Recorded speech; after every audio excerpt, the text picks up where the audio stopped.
വിവാദങ്ങൾക്കിടെ ആണ് ഇന്ന് സിപിഐഎമ്മിന്റെ സംസ്ഥാന സെക്രട്ടേറിയറ്റ് യോഗം ചേരുന്നത്. വോട്ടെടുപ്പ് ദിനത്തിൽ തന്നെ ഇക്കാര്യം തുറന്നു പറഞ്ഞ ജയരാജനെതിരെ സിപിഐഎമ്മിൽ പ്രതിഷേധം ശക്തമാണ്.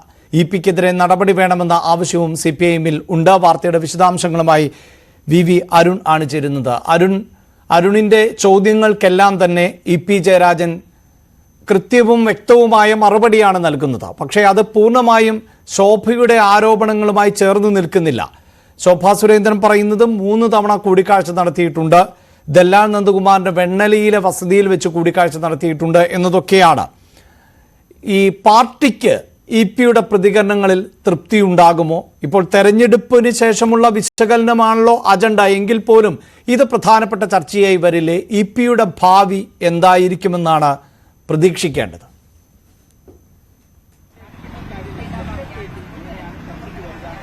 അഭിലാഷ്, ശോഭാ സുരേന്ദ്രന്റെ എല്ലാ ആരോപണങ്ങളെയും ഇ.പി. ജയരാജൻ തള്ളിക്കളയുന്നു. അത്തരത്തിൽ ബി.ജെ.പിയിൽ പോകേണ്ട ആളല്ല, താൻ പോകുന്ന ആളുമല്ല. അതുമാത്രമല്ല, ശോഭാ സുരേന്ദ്രനെയാണോ താൻ അങ്ങനെ വന്നാൽ കാണുന്നത് എന്നൊരു പരിഹാസം കൂടി ഇ.പി. ഉന്നയിക്കുന്നുണ്ട്.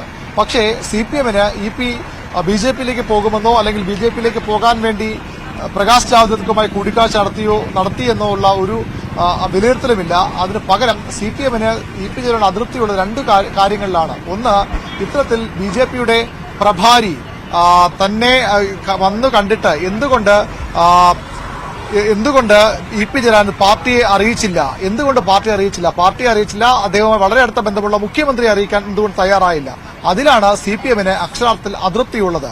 അതൊരു പ്രധാന വിഷയമാണ്. ഇ.പി. മറുപടി പറയേണ്ടി വരുന്നതും അതിലായിരിക്കും ഏറ്റവും പ്രധാനപ്പെട്ട ഇ.പി. മറുപടി പറയേണ്ടി വരുന്നത്. മറ്റൊന്ന്, ഈ ഒരു ആരോപണം ഉയർന്നു വന്നപ്പോൾ ആദ്യമൊക്കെ സാധാരണഗതിയിൽ ബി.ജെ.പി. നേതൃത്വവും ഒട്ടും വിശ്വാസ്യതയില്ലാത്ത ദല്ലാൾ എന്ന് വിളിക്കപ്പെടുന്ന നന്ദകുമാറും നടത്തിയ ആരോപണമായി മാത്രമേ CPM എടുത്തുള്ളൂ. പക്ഷേ അത് ഇ.പി. അതിന് മറുപടി പറഞ്ഞത്, അത് ഏറ്റുപറഞ്ഞത് തെരഞ്ഞെടുപ്പ് ദിവസമാണ്. അവിടെയാണ് CPM ഇപ്പോൾ സംസ്ഥാന സെക്രട്ടറി പങ്കെടുക്കാനായി ഇ.പി. ജയരാജൻ AK സെന്ററിലേക്ക് വരുന്ന ദൃശ്യമാണ് ഉള്ളത്. അദ്ദേഹം AKG ഫ്ളാറ്റിലാണ് രാവിലെ കണ്ണൂരിലെത്തി. അവിടെയാണ് ഇതിനെതിരെയുള്ള സെക്രട്ടറി അംഗങ്ങൾക്കുള്ള ഫ്ളാറ്റിലാണ് താമസിച്ചത്. അവിടെ നിന്നാണ് അദ്ദേഹം ഇപ്പോൾ AKG സെന്ററിലേക്ക് ഈ സംസ്ഥാന സെക്രട്ടറി യോഗത്തിൽ പങ്കെടുക്കാൻ എത്തുന്നത്. അദ്ദേഹം എത്തില്ല തരത്തിലുള്ള അഭ്യൂഹങ്ങളുണ്ടായിരുന്നു. പക്ഷേ അതെല്ലാം തള്ളിക്കളഞ്ഞുകൊണ്ട് രാവിലെ അദ്ദേഹം തിരുവനന്തപുരത്ത് എത്തുകയായിരുന്നു. അതിനുശേഷമാണ് നമ്മളോട് അദ്ദേഹം സംസാരിച്ചത്. ഇപ്പോൾ ഇ.പി. ജയരാജൻ വളരെ സന്തോഷവാനായാണ് ഈ ഒരു യോഗത്തിലേക്ക് കയറിപ്പോകുന്നത്. അദ്ദേഹം സംസ്ഥാന സെക്രട്ടറി യോഗത്തിലേക്ക് കടന്നുപോകുന്ന ദൃശ്യങ്ങളാണ് നമ്മൾ ഇപ്പോൾ പ്രേക്ഷകരിലേക്ക് എത്തിക്കുന്നത്. ഇ.പി. ജയരാജൻ പങ്കെടുക്കില്ല എന്ന അഭ്യൂഹമുണ്ടായിരുന്നു. അതെല്ലാം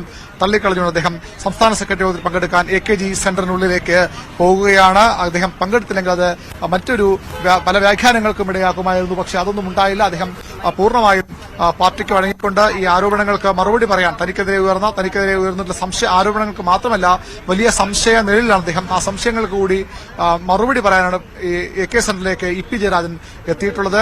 അദ്ദേഹം നേരത്തെ നമ്മോട് സംസാരിച്ചപ്പോൾ പറഞ്ഞ അതേ നിലപാട് തന്നെയാകും സെക്രട്ടറി യോഗത്തിലും സ്വീകരിക്കുക.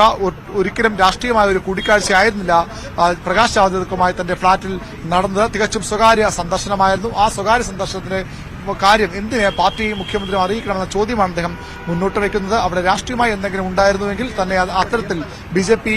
നേതാക്കൾ മറ്റു പാർട്ടികളിലെ ആളുകളെ ക്ഷണിക്കും പോലെയോ അല്ലെങ്കിൽ മറ്റേതെങ്കിലും രാഷ്ട്രീയ വിഷയം സംസാരിക്കാനോട് വന്നതെങ്കിൽ അവിടെ അത്തരം കാര്യങ്ങൾ പാർട്ടി അറിയിക്കാമായിരുന്നു. ഇതൊരു തികച്ചും സ്വകാര്യ സന്ദർശനം, അതുകൊണ്ട് മാത്രമാണ് പാർട്ടി അറിയിക്കാത്തതെന്ന ഒരു വാദമാകും ഇ.പി. ജയരാജൻ ഈ വിഷയത്തിൽ സെക്രട്ടറിയിൽ ചർച്ച നടക്കുമ്പോൾ പാർട്ടിയെ അറിയിക്കുക.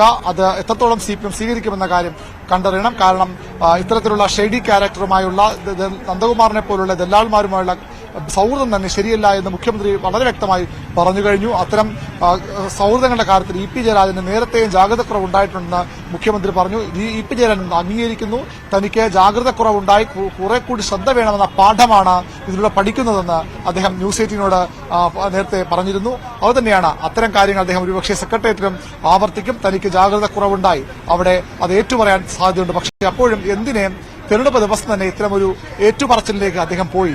എന്തുകൊണ്ട് ഇങ്ങനെ ഒരു കൂടിക്കാഴ്ച നടന്നു വിവരം അതൊരു അഭ്യൂഹമായും ആരോപണമായും മാത്രം ഒരുപക്ഷെ നിന്നേനെ. അത് അദ്ദേഹം ഓൺ ചെയ്യാൻ പോയി എന്ന കാര്യത്തിന് കൂടി ഇ.പി. ഒരുപക്ഷെ സെക്രട്ടേറിയറ്റിൽ മറുപടി പറയേണ്ടി വരും. അത് 2 കാര്യങ്ങളിലാണ് ഇ.പിക്കെതിരെ സ്വാഭാവികമായും ചർച്ചകൾ നടക്കുക. മുഖ്യമന്ത്രി ഇ.പിക്ക് വലിയ ജാഗ്രതക്കുറവുണ്ടായെന്ന് പറഞ്ഞു കഴിഞ്ഞു. CPM-ന്റെ മറ്റ് നേതാക്കളും ഇ.പിയെ പരോക്ഷമായും മൃദുവായും അതുപോലെ തന്നെ കുറച്ച് കടുപ്പിച്ചുമൊക്കെ തള്ളിപ്പറഞ്ഞ് രംഗത്ത് വന്നവരും ഉണ്ട്. അത്തരം കാര്യങ്ങൾ സെക്രട്ടേറിയറ്റ് യോഗത്തിൽ ചർച്ചയാകും.